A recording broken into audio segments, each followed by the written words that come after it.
get you some. Oh, yeah. Mate, it's lucky she can cook. Wow. G'day lovelies, welcome back. Alright, who is ready for a really easy recipe that even the kids could make? One of the requests I have on the hit list is for savoury pancakes. These creamed corn pancakes are my absolute favourite savoury ones. I'll write the recipe below as always. These are fantastic to cook up on the barbecue and they're also brilliant for camping. The thing I love the most about them is you can just eat them on their own. So the first thing I'm going to do is slice up my spring onion really thin. And if you're using fresh chives, you want to chop up 2 tablespoons. 1 cup of self-raising flour, 1 egg, half a cup of milk, 400-gram can of creamed corn, 1/3 of a cup of corn kernels, 1 spring onion sliced thin, 2 tablespoons of fresh chives chopped or 1 tablespoon of dry.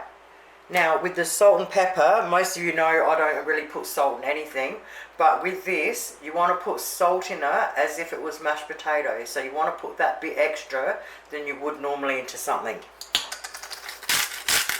And same with the pepper. Now we want to mix it through. So we want to stir it in this kind of motion and we just want to keep doing it until everything is blended in and there's no liquid left and it looks like pancake mix. Okay, now that all the egg, flour and the liquid has been stirred in properly, that's it, we're done. We're ready to fry them up. Okay, so to cook them up, you know, you use a large pan if you wanted to do a heap at once, barbecue top, whatever you're going to do them on, just like you would pancakes. I'm just going to do one in a small pan because it's just easy and I can show you properly. So you've got 2 choices. You can either make tablespoonfuls and make really small ones that you can add to your plate with a meal. Just want a medium heat with a little bit of butter or oil. So grab a tablespoon measurement and we want 2 heaped tablespoons on top of each other.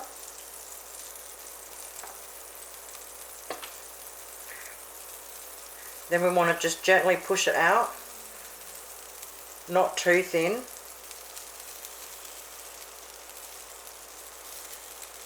Alright, and if you've got a big pan, you'll be doing this with a lot of them.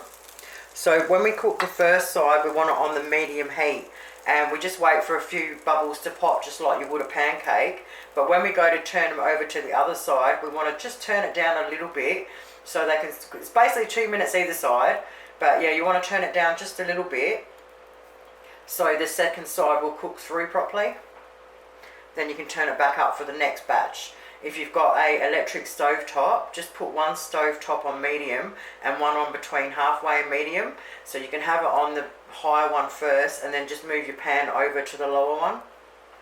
Okay, hopefully from there you can see the few pops coming out. So I'll turn it down a bit lower now and flip them all. And now they'll take 2 minutes, they'll puff up. And when they're that beautiful colour on the other side, bang them out. So 1 batch makes 11. Alright, here's a few ideas of things that you can layer them with. So I'm going to do the bacon and eggs with the barbecue sauce. You can do garlic aioli with thin tomato and a slice of lettuce in between each one. You can do fried buttered mushrooms in between them with an egg on top. They're beautiful with scrambled eggs. And they're also nice with tomato relish and feta. Well, there you go, lovelies. Absolutely brilliant these are. You're going to absolutely love them. Definitely give them a crack. Thank you guys so much for watching. Have yourselves an awesome day, and I'll see you soon. Toodles.